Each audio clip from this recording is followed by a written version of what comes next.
Казвам се Бистра Поюклийска от село Триград.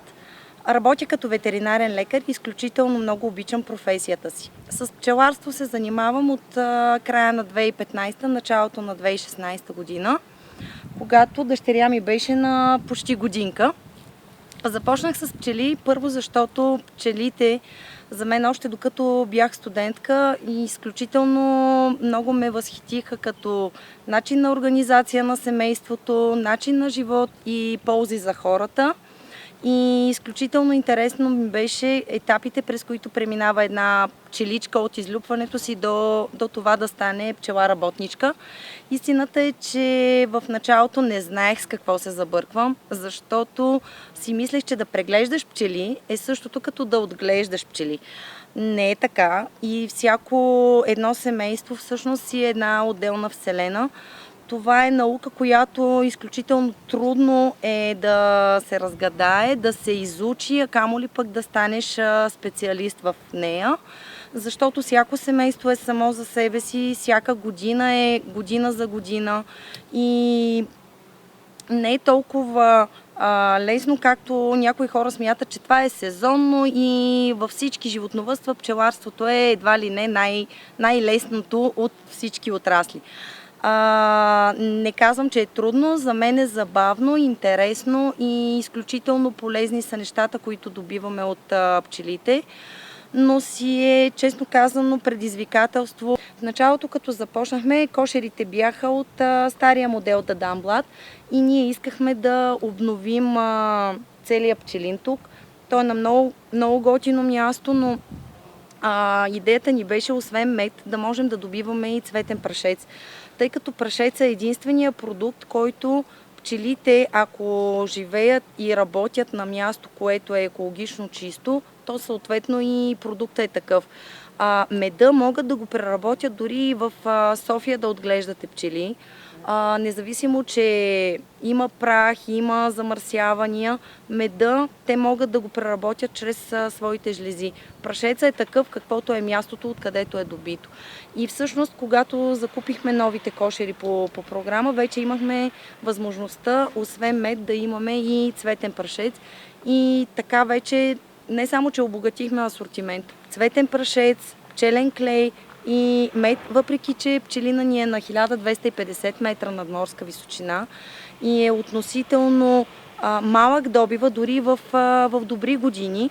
Ние не разчитаме на количества, а на качество на меда и всъщност, независимо, че не сме сертифицирани биопчелари, аз още в самото начало прочетах какви са изискванията и строго ги съблюдавам. Преди 3 години се сблъскахме с най-трудната и тежка болест. Това беше едно от най-трудните ни предизвикателства – американския гнилец.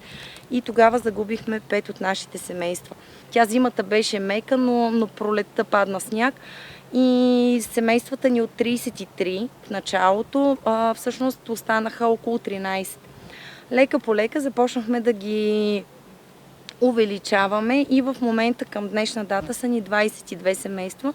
Целта ми е да си ги направя отново 33. Нашите клиенти, които купуват меда, обикновено са хора, които лично познаваме и ценят родопския мед, защото не разчитаме на количества, по-скоро на качество.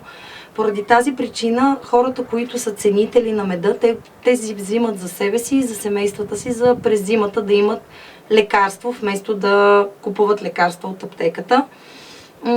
Съответно, не ни се налага да рекламираме меда си, защото предварително хората се записват и от предишната година знаем, че ако добием определеното количество, то вече е разпродадено преди да сме го добили.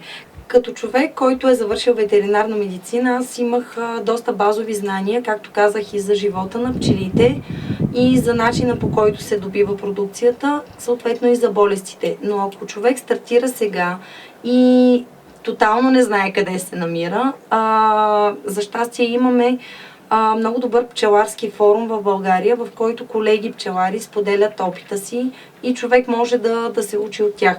Разбира се, книгите, независимо от това, че в интернет пространството има много информация, книгите си остават незаменим помощник в трупането на знания. Аз също, когато стартирах, изчетох доста книги, абонирах се за списания, и вестници с пчеларска тематика, но основното, което на мен ми помага в работата е личния опит и личния контакт с колеги, които са на терен. И те ми дават съвети. Ако някой реши да се занимава и има повече от 10 пчелни семейства, може да кандидатства и по De Minimis, и по Националната пчеларска програма, която отскоро подпомага и например, закупуване на центрофуга или на такъв специален нож за разпечатване, вана за разпечатване и така нататък, а не само кошери и изследвания.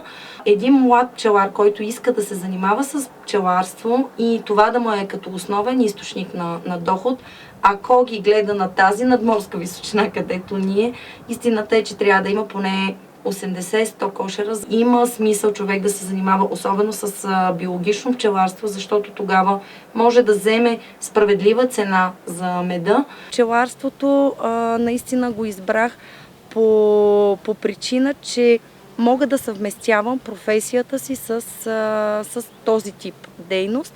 И това е интелигентно животновъдство, според мен, защото иска наистина много мисъл, когато го вършиш.